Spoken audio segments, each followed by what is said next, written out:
choqué. Ah. Alingaka Branham ka Jésus. Voilà. Est-ce que ça m'a bé? Ma bé ni lobi wana. Non, ça m'a bêté nga na mona place où ya salimbe baté. Parce que ba branamiste ba za ba chrétienté. Tika boy. Bon, écoutez le christianisme. Le christianisme c'est une doctrine. OK. Quand tu es chrétien, ça signifie que tu vis dans la doctrine du christianisme. Maintenant, quand tu es branamiste, ça signifie que tu vis dans la doctrine de Branham.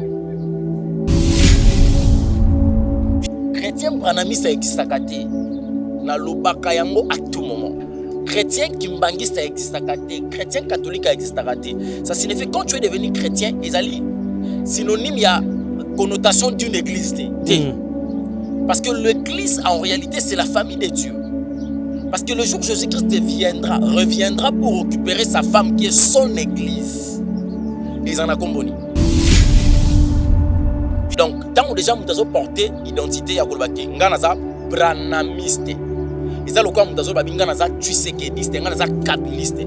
Quand on parle d'un kabiliste ou d'un tusékédiste, ça signifie moto aobika l'idéologie.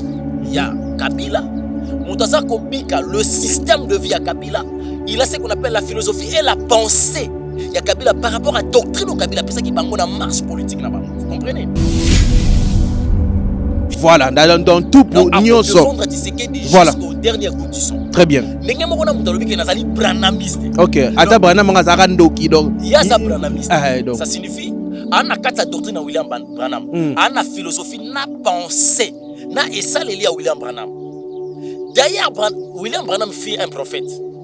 Mais au moment où bato balandaka William Branham lelo ba soit disant branamiste, la prophétie pour la bango les cadre. Deutéronome chapitre 6 5e verset. Et le béni. Tu aimeras Éternel, ton Dieu, de tout ton cœur, de toute ton âme et de toute ta force. Ah, on en a pour ça nuance. Éternel, nan Nzambe na kaboli yango. Faut na nuancer. Lelo osomona bande ko mususu kimbangu balobaka simo eza kuna nzemba yembaka hello simo kimbangu azali nzambe bazwa ya simo na komisa ya nzambe mais aza éternalité ils ont place bien ça nuance. Ah Bible bandi tu aimeras l'Éternel ton Dieu, ça signifie nzambe na yo force na seko et loko aliboso na ça que moto aza chrétien, c'est ce qu'on appelle l'amour, parce que Jésus n'avait que l'amour. Pour que le monde sache que vous êtes mes disciples à moi, aimez-vous les uns les autres. C'est votre carte d'identité. Et puis, Jésus-Christ, lecture est-ce que pasteur wana koti bikota kotate et yango alingo laksa la, est-ce que eza façon ya ko détruire peuple de Dieu ne autour le bataille boy? Autrement, ezaka que libota na nzambe ne bazala ka avec les bazo kanisaki bande ko na biso wana ba chrétien. OK. Oh bazaba chrétien té. Et loko ezaka ke batu bande ba ka biso na pasi. Ba ya ko comprendre après. Papa chic. Tu moni ndeko na ngana comme pasteur mutasala appel ya ministère les William Branham. Pour ceux qui ont Jésus-Christ. Alingaka lobaté parce que malobani ça que c'est lapsus, c'est ça l'erreur té. Alors bien je vais choquer. Philippiens chapitre 2 verset 9, il a reçu le nom au-dessus de tous les noms. Dans le ciel, sur la terre et sous la terre, il y a une seule nom. Il y a un seul nom qui est au-dessus de tous les noms, c'est le nom de Jésus-Christ de Nazareth. Bible qui est plein de lobby. Que tout genou fléchit et toute langue confessera que Jésus-Christ est Seigneur. Ça signifie la lingala. Jésus-Christ ça signifie kolo. Donc mukolo makamutu eza Jésus. Or soko songi na kata ba blochir ya William Branham. Okomona que William Branham un jour azotuna mwasi na emutuna. Alobi ngai na Jésus. Olingaka nani? Mwasi ya William Branham a répondu à William, j'aime Jésus plus que toi. William a dit pour ça les bien. Soki kutu mwasi ya William azolinga Jésus koleka yemoko William mobali na ye. Moto soit en charge. Moto azomona ndenge ministère eza ko évoluer. Parce que moto a mona place William Branham a obikate.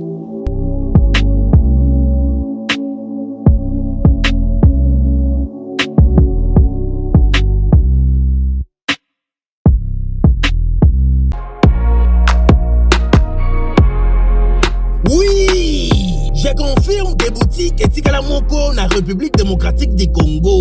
Miss Lo boutique a memeli biso poto na Kinshasa. Ah, merci mingi na maman Laura na ndenge o memeli biso poto na Kinshasa. Bonjour madame. Bonjour. Ah, les amis, c'est le boutique. Tout est à l'arrivage de la France, États-Unis. Nous avons un poudre à Kiko. Contre Kiko. Nous avons encore la bureau sur son baya. Aïe, tout qui n'était oui. Ah, tout qui n'était. Ah, les amis, Paris, États-Unis. Les amis, mélange. D'accord, la même différence tango parce que le réseau par Colibo, tu fois des tenus, tu vas pas mouchard, non, c'est le oui. Non, pas habitué pour de ça à 48 heures. En tout cas, ma qualité na moni hein. Moi na mama kobuka te. Soko lingi olata kitoko pe bayeba yo yaka mbangu na Miss Lo boutique. Nengo okokuta basapatu bilamba ya basi, maquillage, mafuta, ba parfum pe biloko mususu. Te poto kiti na Kinshasa. Pour mon abiso ezali pas cité. Tozwami bongo na avenue Victoire numéro 5, commune de Kassavubu. Topo bengi biso na téléphone na plus 243 85 64 11 889 0033 78 33 03 749. Spécial Sunga orphelin. To soutenir orphelinat Vida. Nakata orphelinat Vida bolingonde vandi. Ndenge okanisi bayi bazotelengana. Nzamba pambola yo. Orphelinat Vida nzambe atieli sonaye awa. Eloko nyonso oza nango. Yaka contacter orphelinat Vida. Misolo na yo okabola yango na banani. Orphelinat Vida. Esika bazozwa bana baza orphelin. Botana nzambe shalom bisika nsobizwa mibino awa nazali na orphelinat Vida na yaki na bapashiko pona kotala penza si réellement si makambo toyokaka mama Emily Seti Mainga existaka. Mais quand on est venu, on a trouvé que c'est vrai. Surtout ça la bolam livre souvenir et fondement. Même après la mort, même après le retour à Christ, il y a misana biso et témoigner biso liboso na nzambe. Bien aimé, total ONG Vida a organisé activité $1 pour nos orphelins. Orphelinat Vida eza train ezolokota ba orphelin botie essence pour ekoma la destination. Nzambe na lola mona bina pambola bina vraiment azongisa ya ebele. Comment na o nyonso kosalaki. Lelo to yisuna lisolo mosusu kosenga na bino ke tozweli bana esika ya monene. Tozweli bana esika ya kitoko. Tozofutela yango chaque mois bana na biso fo balia. Bana na biso fo bakende classe, bana na biso fo balata, bana na biso fo baza propre. Nasepelaka na donner oyo, bango bayoka mbongo na nzambe et puis basalaka nzambe asengi parce que c'est eloko nzambe asengi na yebisa ki nzambe, tu m'as donné cette vision. Mais je vais pas travailler toute seule. Bah bosa loka ba provision était tout autour de moi. Na yango soki olingi osunga benga biso na plus 1 64 75 33 43 10. Topé, bengi biso na plus 243 97 666 66 04. Chez Biso Télévision, chaîne Oyo Kokani na yo. Bozali belé bokota l'émission de partout na pesi bino mbote. Mbote, balamio c'est chez Biso TV. Oui, malamu na mission na bino réponse à nos questions. Yande ko na bino. Na pesi moyini nanga mbote, moyini bonjour, moyini nanga bonsoir. Mbote, boza belé bokota la biso mokili mobimba na sepelaka parce que boza belé bolingaka chez Biso Télévision, chaîne Oyo Kokani na yo. Matoni mingi na sponsor oyo ngai oyo apesa nga mosolo apesa ka pema na bomoi na pesi matoni mingi Jésus-Christ de Nazareth parce que yonde opesa ka biso succès opesi mbongo opesi pema na bomoi ofele opesi chez Biso Télévision opesi mituka opesi mapango bino ba eboluka ka shiki muka ya simba wapi nga na simba Jésus-Christ yende sponsor oyo ngai nena ba ke mukona kokoya c'est que Jésus-Christ akoyi mais na yebi que Jésus-Christ akokoya raté. Merci mingi na maman Emily Seti Mainga mwasi nzambe depuis Canada ya mesala ko soutenir chez Biso Télévision. Merci na yo maman Emily Seti Mainga mwasi nzambe bonne guérison esika ozwami libota na mobimba na pesi bino mbote.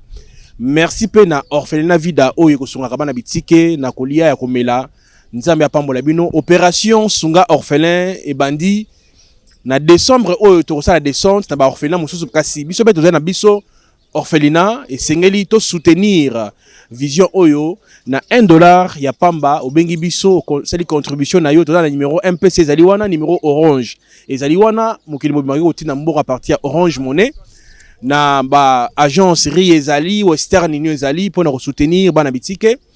Merci mingi pe na ba oyo balingaka biso te bandoki bato mitema mabe bato yo basala en sorte que ba progresser te bato balala na butu te ba pomba na poso nguba bato basala ke baboka na maladi ba mpese mbaso et tout bato mitema li kundu bato keto to pesi bino mbote biso lingaka bino parce que na mutema mabe na bino wana to lingaka bino ka bongo to kosaka ko boni mais na yebi ke mikolo ezali borobongo na mitema.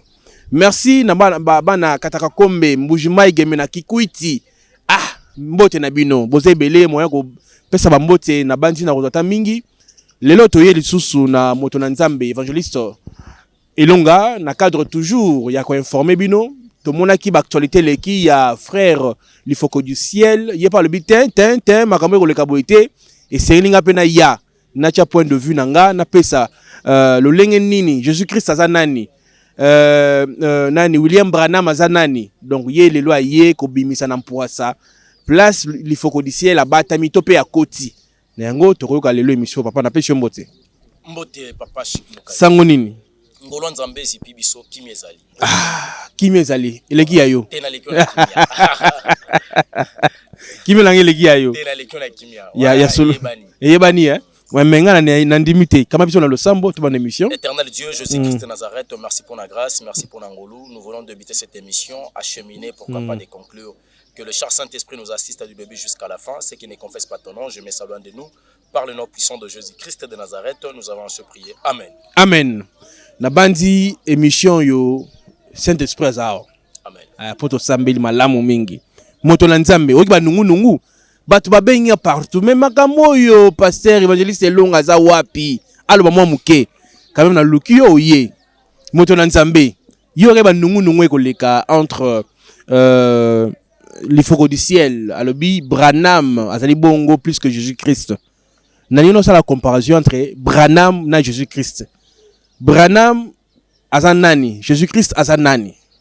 Parce que makambo epelisi moto. Non, Jésus-Christ de Nazareth azali incomparable Dieu. Donc on n'a jamais que ça la comparaison entre Jésus-Christ et puis na moto. Pona nini? Mon ya Willy azalo roi Elonga. Ya Willy azalo roi Kimbango. Ya Willy azalo kola azalaki lokwa ba moloto. Donc il fut une personne au tombeau ya William Branham ezali. D'ailleurs na opesa ko photo wana ya place bakundai. Mais soki na bina tinda bato ba ke relation tombeau Jésus-Christ lelo ezate. Combien des années passées au monde que Jésus-Christ de Nazareth, il est l'incomparable Dieu. Donc on n'a jamais que Jésus-Christ de Nazareth te comparer na William. Ça est loko ko ça les maté. William Branham fut un prophète de l'Éternel au ayaki juste pour accomplir et tinda o yeso tinda ki. Il avait reçu le cher Saint-Esprit. Il a fait un travail à un moment coûte donc marambe koma ki mondenge. Donc c'est pas quelque chose à comparer William Branham na Jésus-Christ. Mais toloba lelo yo pasteur Lifoko du ciel asali erreur toi bosanaki parce que yemorope na a commis ko se contredire lisusu na maya lobaki na ba propos alobaki que yemoro avant lobabi a ko choquer a choquer ba a lingaka Branham ka Jésus. Voilà. Est-ce que ça mabe? Mabe ni nyalobi wana. Non, ils ont mabete nga na mona place ya salimbe baté parce que ba branamiste baza ba chrétienté. Tika boy. Bon, écoutez le christianisme. Le christianisme c'est une doctrine. OK. Quand tu es chrétien, ça signifie que tu vis dans la doctrine du christianisme. Maintenant, quand tu es branhamiste, ça signifie que tu vis dans la doctrine de Branham. Alors, on ne peut jamais combiner des doctrines. Ça n'a pas de sens. Chrétien branhamiste existe à côté. Na lobaka yango à tout moment. Chrétien kimbangiste existe à côté. Chrétien catholique existe à côté. Ça signifie que quand tu es devenu chrétien, ezali synonyme, il y a connotation d'une église. Parce que l'église, en réalité, c'est la famille de Dieu. Parce que le jour où Jésus-Christ reviendra pour récupérer sa femme qui est son église. Et ils en ont comboni. Donc tant que déjà mutazo porter identité ya kolobaki ngana za branamiste. Et ça, le quoi, kabiliste. Quand on parle d'un kabiliste ou d'un tshisekidiste, ça signifie moto aobika l'idéologie ya Kabila, moto akobika le système de vie à Kabila, il a ce qu'on appelle la philosophie et la pensée ya Kabila par rapport à doctrine au Kabila, pesa ki bango na marche politique na bango. Vous comprenez? Non mon aramutazo baki nazali tshisekidiste du sang.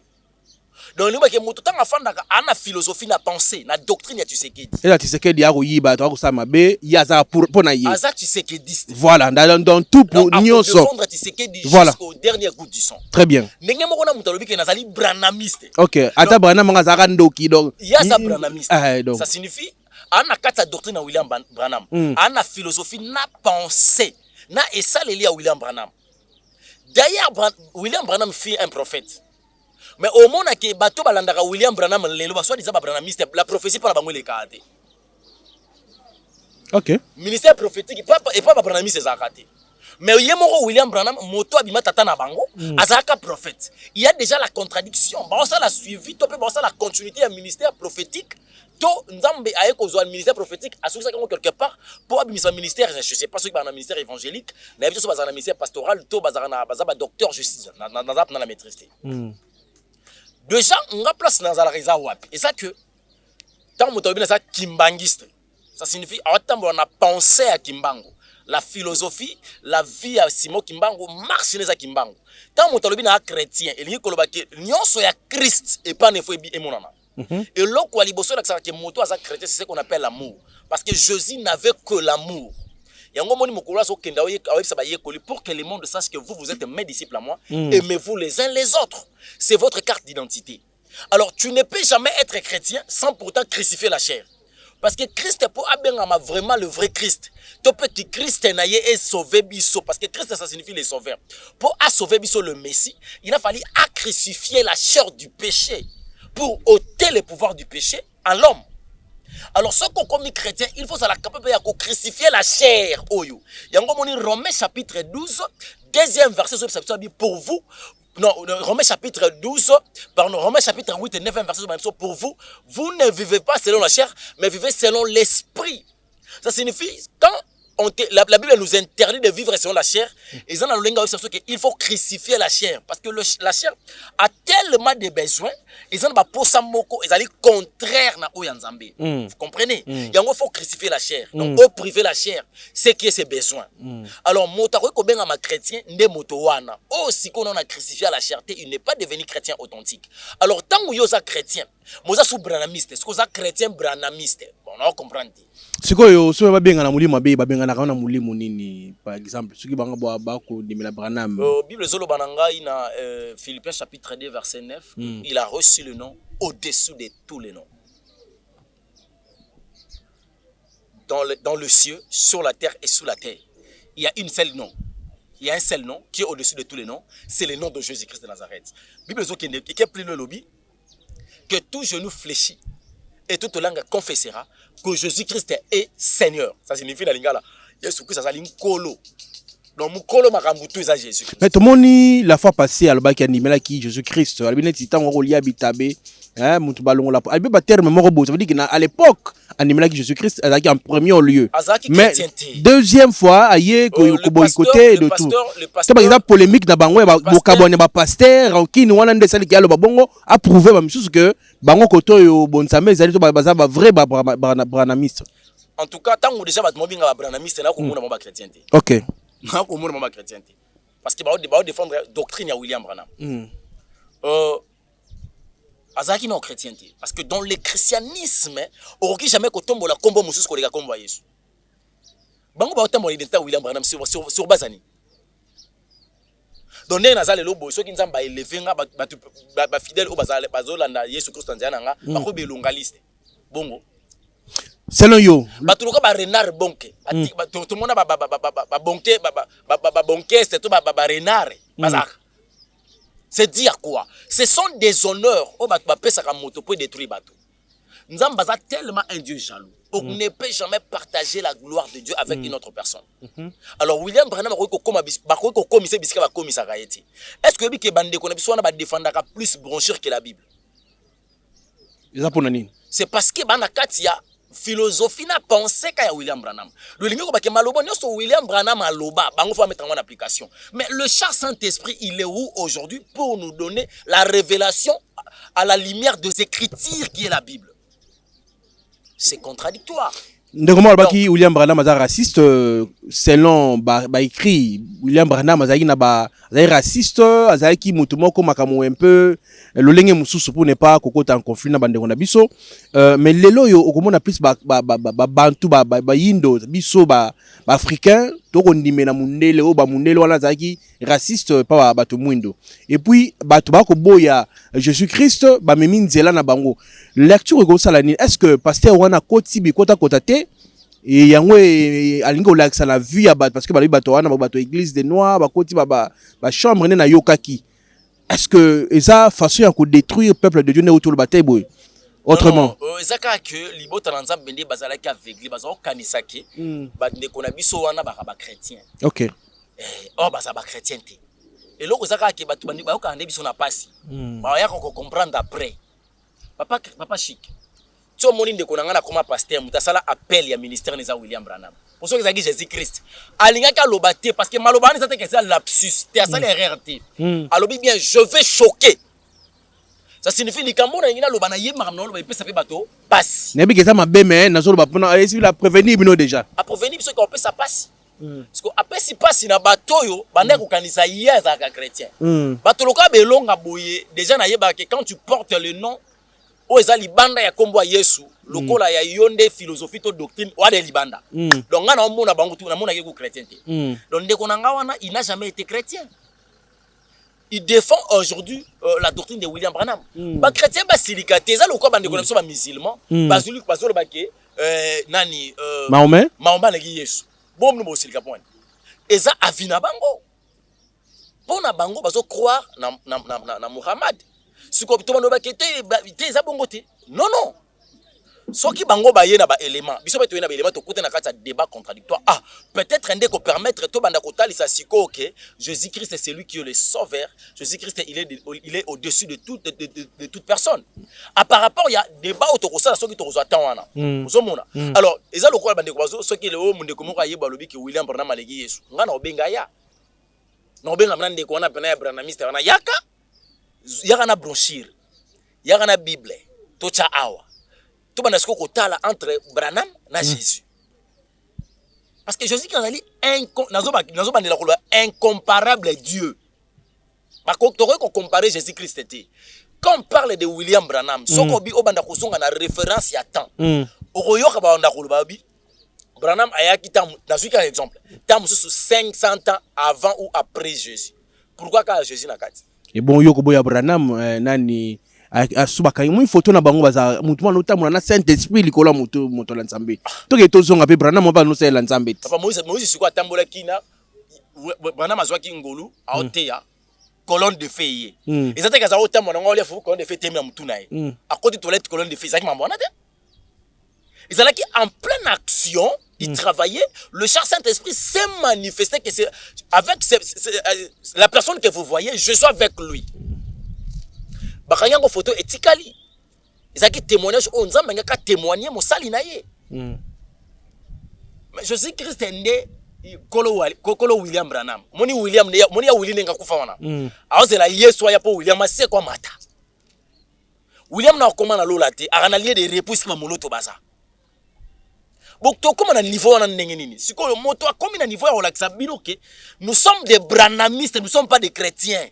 Yango na ebisi bino nazo choquer ba chrétien o ba kanisa ka na ka chrétien ke ngai na webisa bino ke na lingaka Branham plus que Jésus.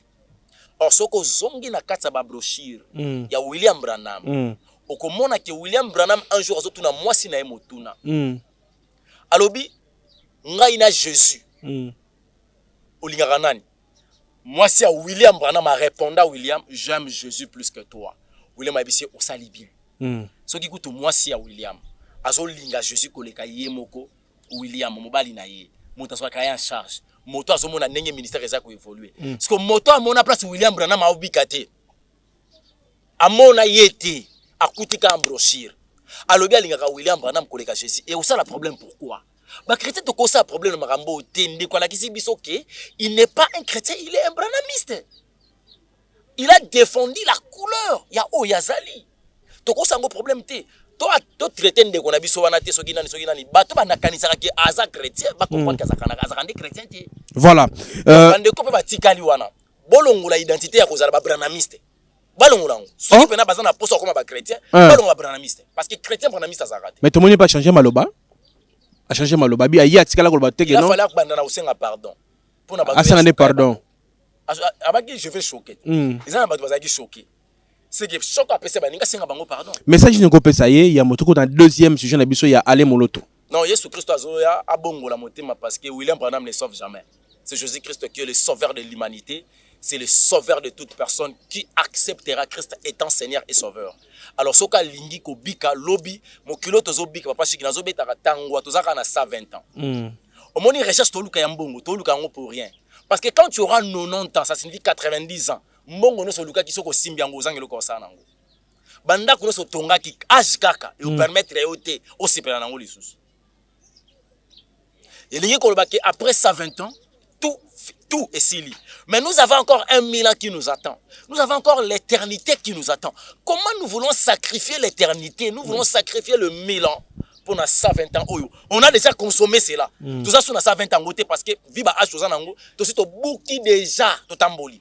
Donc c'est que moi je peux demander à Ndekonanga l'ifoko ezali papa yamba Yesu Christ étant Seigneur et Sauveur et aux alamalamu. Talisa bandeko oyo baya pembeni na yo ba croyant na ministère na yo talisa bango qui est Jésus-Christ et puis préparer l'église de Jésus-Christ pour l'enlèvement. Toi on a atteint distraction tina mon minito réseaux sociaux ko distraction comme il faut du ciel à Jésus. Et comme distraction. So ce que soyez akuti ba tunakata ba distraction wana. Qui est l'auteur et la distraction dans les réseaux sociaux? Ndeko wana. Dans nos ndeko nanga lifoko moi ndenge na biso wana ba mongo wana totika ngona. Les problèmes dans le christianisme, tu dois être d'abord sauvé. Voilà. Quand on est sauvé, tu as une couleur, tu as une race, tu as une ethnicité, tu as une tribité, tu as un diplôme. Quand on est sauvé, tu es sauvé. Donc il ne peut pas. Donc tout ça le problème c'est qu'il faut lobby à lingi Branham kolega Yesu. Et ça le roi musulman lobby na lingi Mahomet kolega Jésus, c'est quoi un problème de? Un branhamiste ne peut jamais être un chrétien. Parce que le kozala branhamiste, ça signifie kozala nakata doctrine ya William Branham. Or le christianisme, il y a ce qu'on appelle la doctrine, mais bien la sainte doctrine. Et ça, il y a 6 principes, il y a sainte doctrine, il y a liboso. Et ça, abandon des œuvres mortes. Il y a mi-balé, la foi en Jésus-Christ. Il y a mi-satou, le baptême. 4e, l'imposition de main. 5e, l'enlèvement. 6e, le jugement. Le 6 principes de la sainte doctrine, il faut dire que Thomas, il faut dire que Sakoli. Yango nezali kotambusa biso ba chrétien. Ce qui moto alobi ke na kata doctrine ya Christ té. Ça signifie ana doctrine ba démon. On ngito so Timothée. Ngalinga makomi mais na moni po sel yango té ça malamu. Tanga makomi po tokota na deuxième sujet na biso ya émission. Et lobi ni Timothée.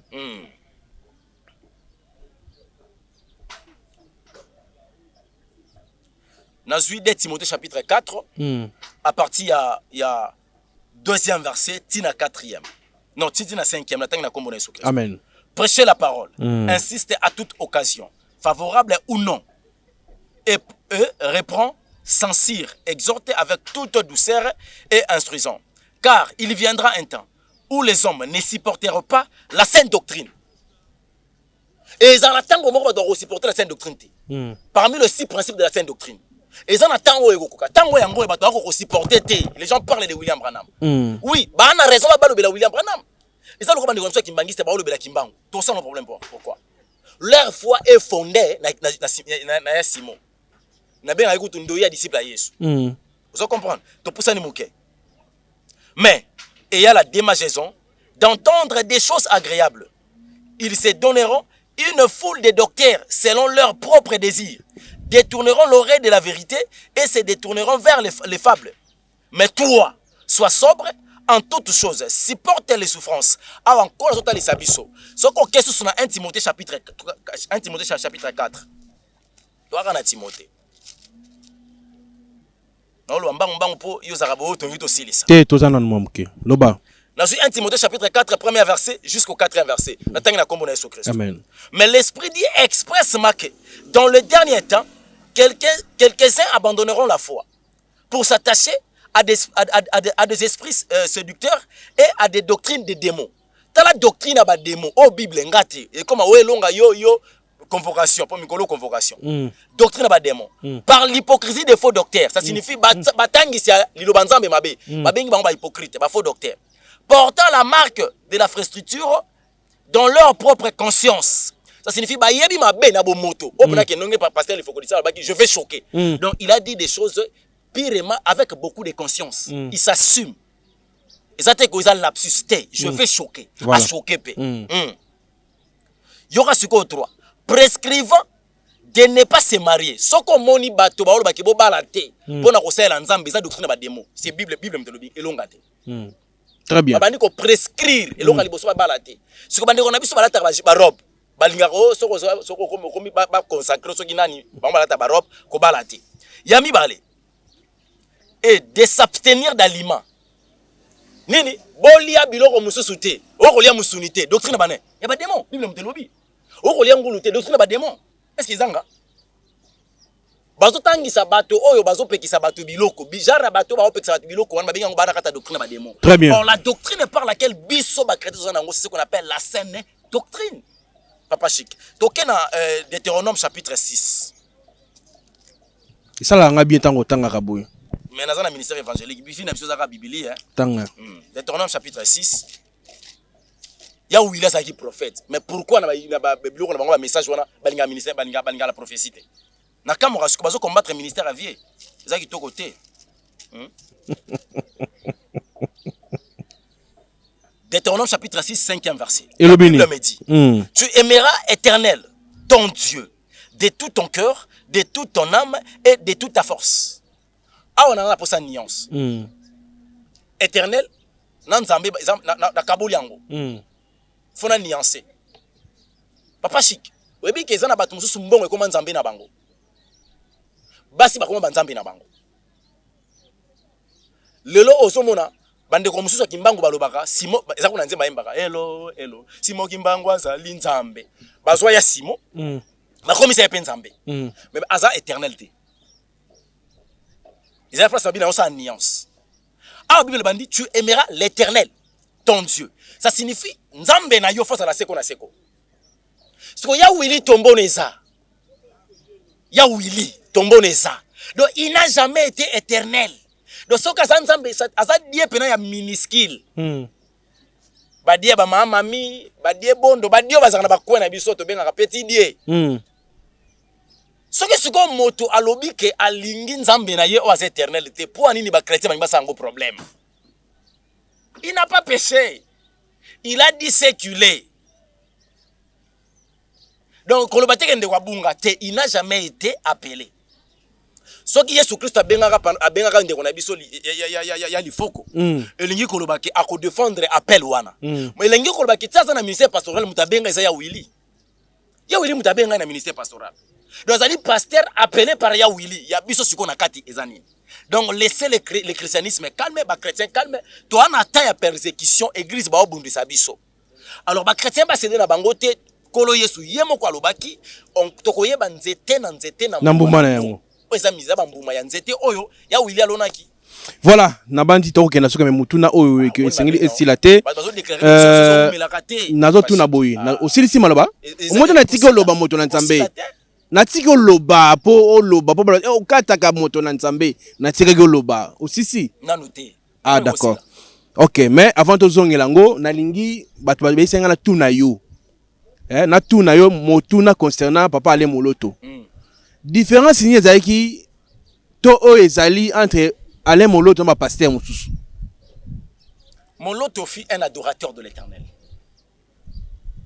Soki na lobi fut na français wana lingi koloba na longoli existence sur le plan de la chair. Mais spirituellement il est. Azai muto masungu te koleka pasteur wa lelo. po babi yo kondimela ye mwa mingi ko as exemple po na yo yamba tuni na yeba ke Jésus Christ a ko défendre papa zelana zo verset moko Ézéchiel chapitre 3 on les a Bible verset oyo bana ko créer problème mais tout tika to zo ngo kaka to fungula onde to zo fungula on kalate oyebi problème ezaka nini papa le moloto il fit un serviteur réel de l'Éternel na kati ya musala o moloto asalaki Ézéchiel chapitre 3 na bana 17e verset tina 20e permettre ngana expliquer le lobanzambe pour mateki na zo mi lobele OK Bible lobi boy na tangi na komona Jésus Christ Amen. Fils de l'homme je t'ai établi comme sentinelle sur la maison d'Israël. Tu écouteras la parole qui sortira de ma bouche et tu les avertiras de ma part. Abina tcheyo sinzili. Libo nakata ndako ya Israël. Okoyoka malbe ko mana monoko nanga yoko kebisa bango. Wana nganga nzambe. 18. Quand je dirai au méchant, tu mourras, si tu ne l'avertis pas, si tu ne le parlais pas, pour détourner le méchant dans sa mauvaise voie et pour lui sauver la vie, ce méchant mourra dans son iniquité et je te redemanderai son sang. Ce qui n'a pas si moto mabe okokufa à cause de ma benaye. Yo yebisi ete pona kokebise kenzelo tamboleza mabe. Moto mabe akokufa na mabe wana me mabe wana yeba ke makila moto wana mabe autu nango biso banganga nzambe. Na ye na 19. Mais si tu les avertis, si tu l'avertis, le méchant, et qu'il ne se détourne pas de sa méchanceté et de ses mauvaises voies, il mourra dans son iniquité et toi, tu sauveras ton âme. 20.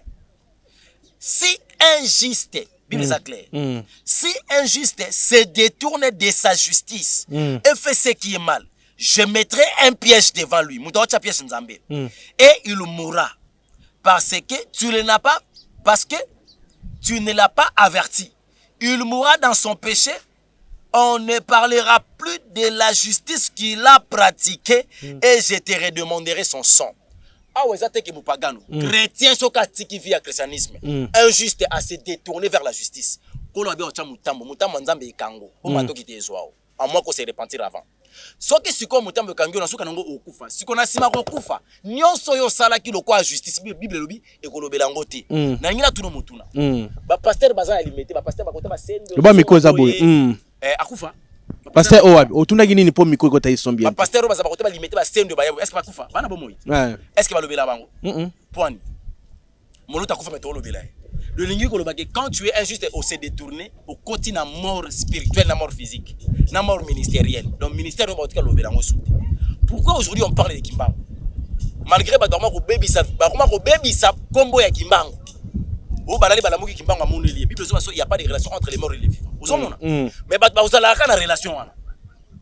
Sikoyo papa le moloto problème il était un homme juste. Il était un adorateur.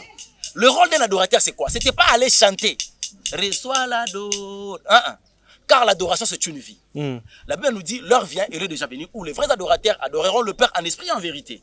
Alors, adorateur, on a des pères, papa Soluka, ezali bato oyo, et l'obelinae, adoration. Et la kelinae, adoration. Et bikelinae, adoration. Et ça, eza adoration. Ça signifie, nyonso yaza kosala, eza ko rendre gloire nan Nzambe. Or, adorer, ça signifie prosterner, s'humilier, obéir, mettre en application à la lettre la parole de l'Éternel. C'est ce que Moloto il était. C'est ce que Moloto il faisait. Voilà pourquoi Jésus-Christ lui défend aujourd'hui même ça zate. Ça l'on va akufate. Akufa. Point de l'obélagete. Asalani. Ya mara akufate. Akufate. Point de l'obélagete. Papa de baba akufate. Point de l'obélagete. C'est parce que l'ingol bakeza bazaki ba juste détourner. Moloto le roi détourna quitté, azaki détourné té. Ça tana kokai kolonga été. Yango moni moloto to lobela ka été, le to kolobela ka de génération en génération parce que il fit un saint. Donc comme na soka émission. On a pasteur, passe-temps. Oya ki sasa ya lelo. Neti banani? Té papa. Bon est-ce que faut tanga soka comme bango lelo. To sali ba déjà to tangi pena donc quartier général de l'impudicité première ici 18e mairie. Quartier général de l'impudicité. To sala na bino awa to mona pena ndenge zalaka pena kino. Eza lukunia. Bongo nani bubu manso bubu manga bebima bomona ndenge sex tap eke ezongi ya ba pasteur omoni ndenge ba conflit ekoti kilikili olanda kindeko derrière l'évangile sonika futa auta ko dénoncer makambo ba kabal juif ndenge ekota kina kati église ti ba longola ki ba vidéo ezali ya sonika futa. Donc allez-y comprendre que génération so mona batata so bali kolwana kuna chrétien ate chrétien pona boyo kochana ba ministère ou pasteur apôtre kuna chrétien zate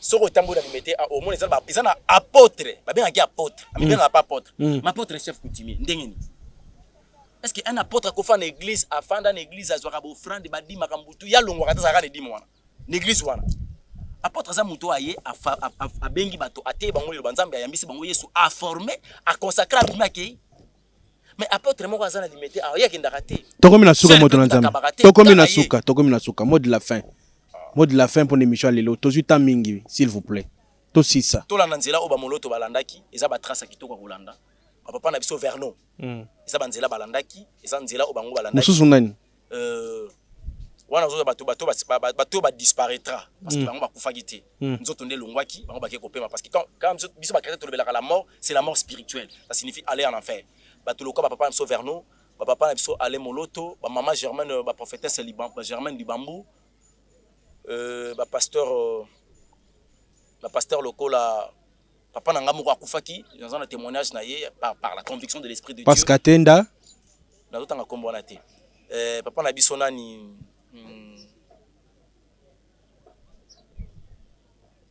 là si tu le na rappelé maintenant on rappelle ah d'accord papa Mbiye il faut rappeler ka